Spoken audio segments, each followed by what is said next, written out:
حبك يا رسول الله حبا تغلغل في الجوارح والفؤاد. بسم الله الرحمن الرحيم. الحمد لله رب العالمين والصلاة والسلام على رسول الله وعلى آله وصحبه ومن والاه. My dear brothers, Allah subhanahu wa ta'ala says in the Quran, actually before I mention the verse, when He speaks about fasting, when Allah subhanahu wa ta'ala talks about fasting in the Quran, He mentions the verses of Ramadan in Surah Al-Baqarah. Then after He mentions the verses that relate to Siyam in Surah Al-Baqarah, the verse after it, He mentions, وَإِذَا سَأَلَكَ عِبَادِي عَنِّي فَإِنِّي قَرِيبٌ أُجِيبُ دَعْوَةَ الدَّاعِ إِذَا دَعَانِ. And when your servants ask you about me, tell them I am near. I respond to the call of the one who calls out to me. Now the scholars of Islam say, and there is no coincidence in Islam, the scholars say that the placement of this verse immediately after the verses that relate to fasting, and especially the verses that relate to the fasting in the month of Ramadan, they're very significant. Why? There's a link between the dua that's referred to in this verse. The verse here says, if my servant asks about me, tell him I am near, I respond to the call of the one who calls out to me. There's a reason why this verse is mentioned immediately after the verses that relate to fasting. And that's because that siyam, dua, has a very special place in the life of a person who fasts. A very special place in the time of Ramadan especially. So inshallah ta'ala, I'll spend the next few minutes talking to you about dua and about how important dua is to ensure that we're making dua in the month of Ramadan, inshallah ta'ala. For those that have been heedless of dua throughout the year, to reconnect with Allah subhanahu wa ta'ala through the secret of dua, through the tool or through the ibadah of dua, so that inshallah we can attain nearness to Allah subhanahu wa ta'ala and fulfill our needs. What is dua? Dua is to call to Allah subhanahu wa ta'ala to fulfill a need that you have. To call out to Allah to fulfill a need that you have. Whether that need relates to deen, relates to a religion, or relates to the dunya, or it doesn't matter. All of them can be referred to as dua.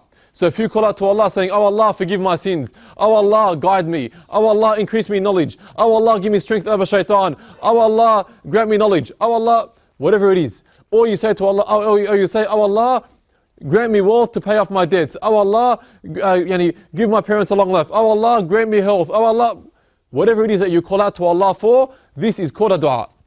This is called dua. Now the driver behind dua, the reason that we call out to Allah subhanahu wa ta'ala, and the things that should motivate us to call out to Allah subhanahu wa ta'ala are many. Among them is that this is the example that the Prophets set before us. The Prophets of Allah subhanahu wa ta'ala. When we look at the Prophets alayhim salam, this is what you see in the Prophets. Ibrahim alayhi salam, when he left his family in Mecca, he said, Allahumma salli ala Muhammad, he said, ربنا إني أخرجت من ربي إني أسكنت من ذريتي بواد ربي إني أسكنت من ذريتي بواد. Oh Allah, I have left behind my offspring, I have left behind my family in a dry, barren valley. Then he makes a dua to Allah that Allah should provide for them and that He should bring people to that incline towards them and that will look after them and so forth. When you look at Musa alayhi salam, when Allah entrusted Musa with the message, Musa alayhi salam also made dua. He said, Rabbi shrah li sadri wa yassir li amri wahlul 'uqdatan min lisani yafqahu qawli. He says, oh Allah, expand for me my breast and make my matter easy and remove the burden from my tongue. And grant my words to be intelligent, or grant me intelligent speech. When you look at Yunus alayhi salam, when he committed an error and he turned to Allah subhanahu wa ta'ala, again he turned to Allah, he said, Subhanaka inni kuntu min al-dhalimeen. Glory be to you, verily I have been among the wrongdoers. So you look at the messengers of Allah subhanahu wa ta'ala, and their example was an example of dua, that would turn to Allah subhanahu wa ta'ala. And in fact, our Prophet and Messenger Muhammad sallallahu alayhi wa sallam, when he went to Ta'if, and we know the story of Ta'if. He went to a valley to preach to them, to call them to Islam, and instead they rejected him. They cursed him, and they pelted him with stones and sticks and so forth, until he started to bleed so much so. There was so much blood flowing from his body, that the blood would flow all the way down to his legs, and there was so much blood on his limbs, that his own thongs, his shoes stuck to his limbs. He stuck to his shoe. That's how much blood had flowed from his body, alayhi salam. The first thing that he did after fleeing from that town, he turned to Allah subhanahu wa ta'ala and he made a dua. The first thing he did, He saw some shade under a tree and he made dua what's known as dua al-mustad'afin, or the dua of the oppressed. So he made a dua to Allah subhanahu wa ta'ala. So this is what we see in the example that's set for us by Allah by the messenger of Allah subhanahu wa ta'ala. And Allah says in the Quran, as we mentioned the verse we started off with, وَإِذَا سَأَلَكَ عِبَادِي عَنِّي فَإِنِّي قَرِيبٌ. And if my servants ask you about me, tell them I am near, I respond to the one who calls out to me. So this is a guarantee for us from Allah subhanahu wa ta'ala that He will respond to us if we call out to Him subhanahu wa ta'ala. Now in order for us to call out to Allah and for our dua to be accepted, there are conditions. There are conditions. One of the conditions is mentioned, we know about this condition from a hadith. It's a hadith Qudsi, where Allah He says, يَا ابْنَ آدَمَ إِنَّكَ مَا دَعَوْتَنِي وَرَجَوْتَنِي غَفَرْتُ لَكَ عَلَى مَا كَانَ مِنْكَ وَلَا أُبَالِي. O son of Adam, so long as you call out to me, as long as you call out to me, and here's the condition, and harbor hope in me, and have hope in me, إِنَّكَ مَا دَعَوْتَنِي وَرَجَوْتَنِي, that you have hope in Allah subhanahu wa ta'ala, that you have faith in Allah that He'll accept your dua. إِنَّكَ مَا دَعَوْتَنِي وَرَجَوْتَنِي غَفَرْتُ لَكَ عَلَى مَا كَانَ مِنْكَ وَلَا أُبَالِي. I will forgive you for whatever sin you've committed, whatever sin you've transgressed, I'll forgive you for it. As long as you call out to Allah while harboring hope in Allah subhanahu wa ta'ala that He will accept your dua. There's no point in a person saying, oh Allah forgive me, even though I know you're not going to forgive me. You say, oh Allah forgive me, but I know that you won't forgive me. There's no point. What's the point of making dua? Saying, oh Allah, I know you're not going to forgive me, but I'll ask anyway. There's no point in making dua. If that's the feeling you're going to take in. Why? Because we know in another hadith, He says, Rasulullah says, أَنَا عِنْدَ ظَنَّ عَبْدِي بِي. I am according to what my servant thinks of me. So let him think of me whatever he wills. Meaning, if you're going to think that Allah is forgiving and merciful, He'll be forgiving and merciful. If you think Allah will ignore you, Allah will in fact ignore you. If you think Allah will accept your dua, Allah will accept your dua. So if you're going to harbor a belief that Allah will reject your dua, then Allah will in fact reject your dua. You want your dua to be accepted? Then believe firmly that Allah subhanahu wa ta'ala will in fact accept your dua. When you call out to Allah subhanahu wa ta'ala, it's a means for you to have your dua accepted. Whatever it is that you want. Whatever it is that you want. And Allah subhanahu wa ta'ala is forgiving and merciful. Whether you ask Him for mercy, He'll forgive you and have mercy upon you. If you ask Him for paradise, He'll give you paradise. If you ask Him for a wife, He'll give you a wife. You want children, whatever it is that you want, Allah will accept your dua. Allah will accept your dua insha'Allah ta'ala. In another hadith, Rasulullah He says, and again it's a hadith Qudsi as well, where in the hadith, Allah He says, يَا ابْنَ آدَمَ. He says, كلكم ضال إلا من هديته فاستهدوني أهدكم. All of you are misguided except the ones whom I guide. So ask me for guidance, I will guide you. يا ابن آدم كلكم جائع إلا من أطعمته فاستطعموني أطعمكم. O son of Adam, all of you are hungry except the ones whom I feed. So ask me for food, I will provide for you. يا ابن آدم كلكم عار إلا من كسوته فاستكسوني أكسكم. O son of Adam, all of you are naked, so ask me to clothe you, I will clothe you. يا ابن آدم إنكم تخطئون بالليل والنهار وأنا أغفر الذنوب جميعا. O son of Adam, surely you miss the way by morning and evening. You miss the way by morning and in the evening, meaning you're astray. وأنا أغفر الذنوب جميعا, and I forgive all sin. فاستغفروني أغفر لكم. So ask me for forgiveness, I will forgive you. Ask me for forgiveness, I'll forgive you.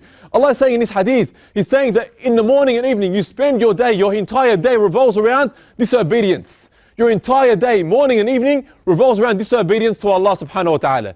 But the moment you turn to Allah saying, oh Allah forgive me, Allah will forgive you. How? Through dua.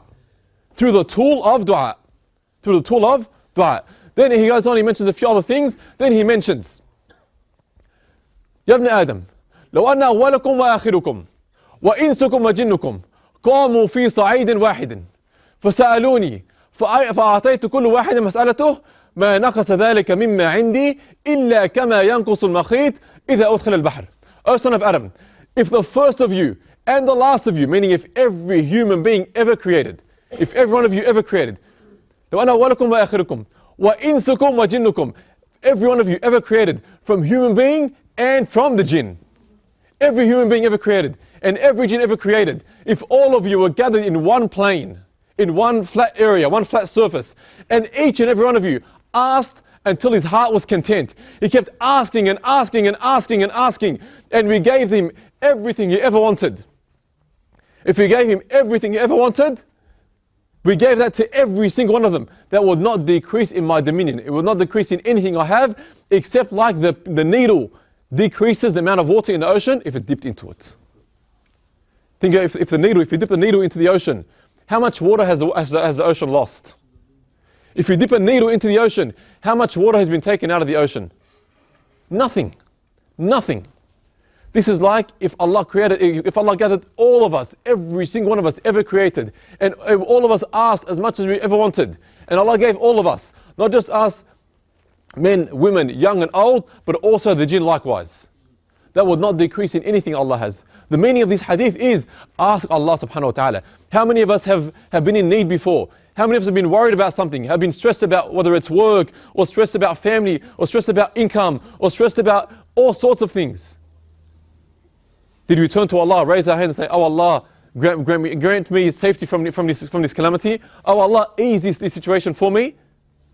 Whenever you feel like you're in a position of hardship, when you're going through a tough time, when you're going through, whether it's financial stress, or your marriage isn't going well, or your children aren't listening, or your children are having issues, or your parents are ill, or something's going on, no matter what it is that you're going through, raise your hands, turn to Allah and ask Him to forgive you.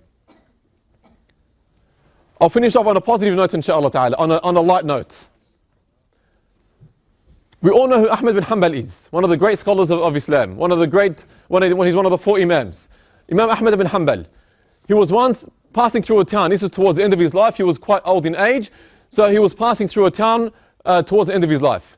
And he stopped by the mosque. He didn't tell anyone who he was, because he didn't want to burden anyone with looking after him and caring for him. So he passed by this town and he intended to stay in a mosque. He didn't want to tell anyone that he's here because people would rush over him and try to serve him and so forth. So he said, I'll stay in a mosque. So he wanted to stay and do i'tikaf in the mosque. The keeper of the mosque didn't know who he was. He didn't recognize him. So he said, you can't stay here tonight, get out. So Ahmad, okay, he's going to get out. He gets out of the mosque, he thinks, I'll sleep on the stairs of the mosque. He goes to sleep on the stairs of the mosque. The keeper of the masjid says, even here you can't stay, you have to leave. I'm closing the mosque, you've got to leave. So Ahmad, he walks out of the mosque and he's thinking, where am I going to stay tonight? And subhanAllah, a man from that town, he was the town baker, the baker from that town, he walks by and he says, come and stay at my house tonight. Come and stay at my house tonight. As Imam Ahmad is walking with this man, he notices this man is in dua the entire time. He's in dua the entire time. When the Imam arrives at this man's house, he sees the man, he lives comfortable, and he's a righteous man and a pious man. So Imam Ahmad asks him, he says, what is the fruit of the dua that you always make? What have you seen? What benefit are you taking from the dua you always make? What are you benefiting from it? He says, the benefit I've taken from my dua is that every dua I've ever made to Allah has been answered by Allah subhanahu wa ta'ala. Except one. Except one. There's one dua I've been making that hasn't been accepted yet. Every dua I've ever made, and this is a man who's always in dua, has been accepted, except one. So he said, what's this dua that hasn't been accepted? He said, I've been asking Allah to allow me to meet Ahmad bin Hanbal, but it hasn't happened yet. Imam Ahmad bin Hanbal, he smiled. He said, subhanAllah, it is as though Allah has dragged Imam Ahmad to your house so that he can meet you. So inshallah ta'ala, my dear brothers, I'll finish on this note. Let us spend inshallah ta'ala every single day in Ramadan to allocate a part of our day to make dua. Pick out those days in our time in our day that we usually waste. That time where we sit on the table waiting for the adhan so we can start eating and attacking the food. Let us use that time inshallah. Instead of plotting and planning which food we're going to eat first, inshallah ta'ala, spend those couple of minutes making dua to Allah subhanahu wa ta'ala. Spend at least a minute, 1 to 2 minutes a day, that you dedicate to dua, inshallah ta'ala. May Allah accept us and accept you, inshallah ta'ala. Jazakallah khair wa sallallahu ala sayyidina Muhammad wa ala alihi wa sahbihi wa sallam. Walhamdulillahi rabbil alameen.